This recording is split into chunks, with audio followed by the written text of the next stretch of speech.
Guys, it's Brian with American Legacy Fishing Company. We are back, and we don't have the Ultimate Rod Series today. But don't worry, those aren't over. Those are not over. But what we do have is a new series that we're going to thread in here, and it's going to be the perfect setup. Rod, reel, line, lure. The perfect presentation to throw whatever technique we're talking about in that given day, which today happens to be the bladed jig. And I know this is always a popular one, so why not start with it? I think our first Ultimate Rod Series was bladed jig, wasn't it? Yes, it was. We did that intentionally. No, we didn't. Anyway, what we've got here, I want to go through the setup that we have. And I actually grabbed this straight out of my boat. This wasn't, hey, let's put something together for some content. This is literally my bladed jig setup right here. And this was still tied on from the last time I fished, which was way too long ago. But nonetheless, I'm going to go through the rod, the setup, everything so that you can be more optimized on the water, put more fish in the boat.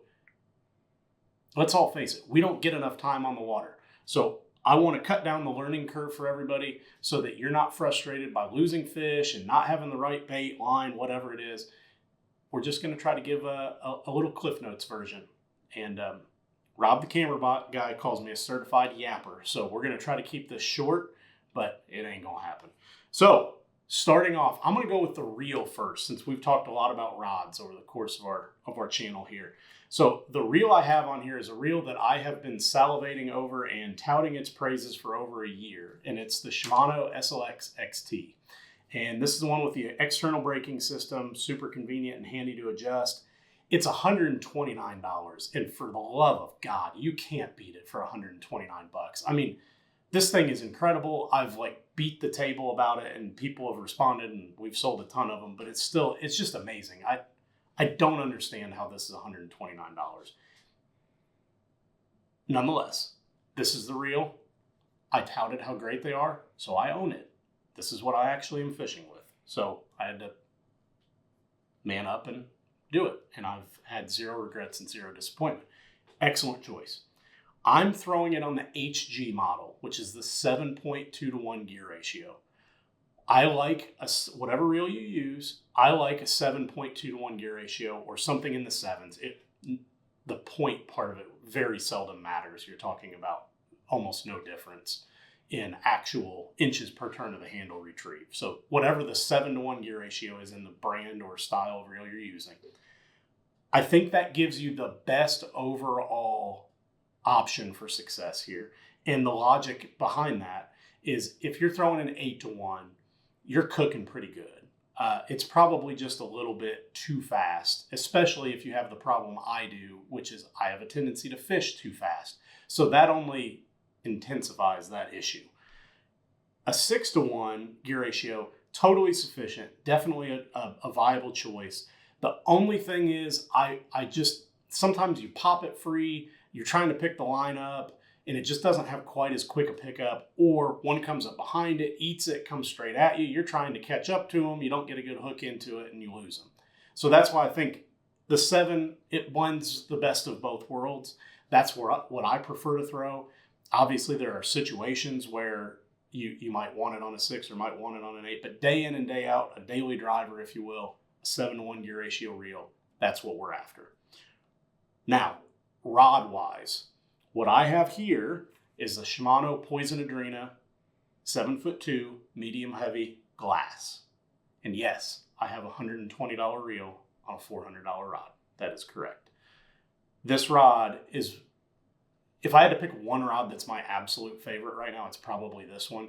I just absolutely love the way it fishes. It is the best at what it does of any rod in my arsenal. So if you say bladed jig rod, best rod, this is the first one that comes to mind. I don't even really have another thought. If you ask me what's the best worm rod or jig rod, I can come up with 10 that pop into my brain. But I love this rod. Super soft tip, flexes fairly far into the rod without being totally parabolic. You do have a defined backbone point that comes into play, and I think that is important. It's 7'2". That's the perfect length for me. 7'2" to 7'4" is absolutely ideal. You get longer than that, and it's tough to kind of make little roll casts and little, accurate kind of pinpoint pitches or casts, if you will. Shorter than that, and I think you're losing out on some casting distance and a little bit of, some of that beautiful parabolic loading that you have whenever a fish comes up and eats it. I like having that extra length there in order to help fight the fish and lean into them whenever they first bite. So that's the perfect length for me. This rod obviously fits right in that bucket. Another thing that's important to me on a bladed jig, handle length. This is the perfect handle length for me. I don't want it to be too long, or else it becomes hard to maneuver. And like I mentioned, some of those little roll casts and flicks of the wrist where you're just trying to run it down a weed edge real quick, or you see a hole in the grass, or run it down a log. That's important. So I want it to be the right length, and this one's very standard, very, very normal. Now, I will say there are tons of amazing bladed jig rods out there. Like Falcon Lowrider has a 7.3 bladed jig rod that's an awesome rod for $130. There's this same 7.2 medium heavy glass is in the Intenza series, I believe. It's in the Corrado series. It's in the Zodiac series. Like they've got them at pretty much every price point. It's in the SLX series even. So you can pick your price point with this, but those specs are what I'm really looking for. And then if we move on to the third component, the line, there's two options in my opinion for throwing a bladed jig. I'm either throwing braid or fluorocarbon. And to me, I prefer not throwing it on braid. I'm not used to that feel, the no stretch. It's like incredibly responsive. So when you pull it out of grass, it moves it further than I would like it to move. But there are situations in Florida or around heavy cover where absolutely braid is the way to go. But again, if we talk about it in terms of daily driver, I think a 14-pound fluorocarbon is the way to go. That's what I have here. And I'm a huge proponent of Sunline Super FC Sniper. It's the line that pretty much all of us use at the store. I have used it for at least 15 years. And every time I try something else, frankly, I end up disappointed. So I just always keep coming back to it. It's an excellent line. I pay for it just like everybody else does. Fantastic line. And there's tons of people that agree with that. So I think that's pretty straightforward, 12 to 14 pound. If you want to throw a braid, there's plenty of good braids out there. I like the Sunline SX1, but I really stick with the fluorocarbon 95% of the time. So the last thing I'll mention when it comes to this perfect setup for throwing a bladed jig is the combination of everything together. And what you don't want to do is you don't want to come up with a combo where it has everything right, but one component is off in left field.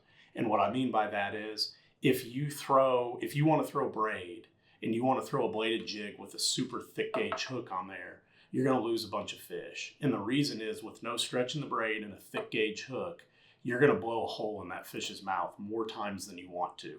And when you blow a hole in their mouth, they're really hard to keep pinned. You basically can't let them head shake or do anything. And that's tough to pull off. So you need to marry that system together to create the best outcome, which means if you want to throw braid, you need a lighter gauge wire hook. Too light and you'll straighten it, but lighter gauge hook, basically thinner entry point, less likely to create a hole. And I think that's something that everybody should be mindful of and pay attention to.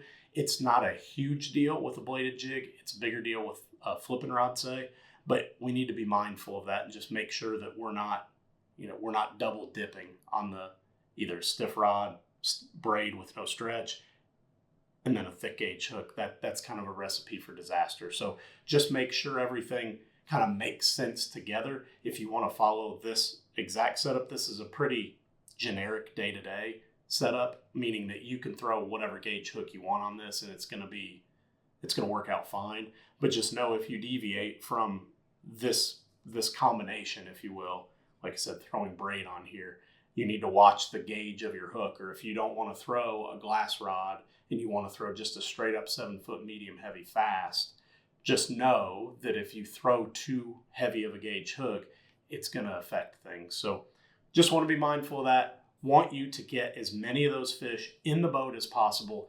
No one goes out there to lose fish.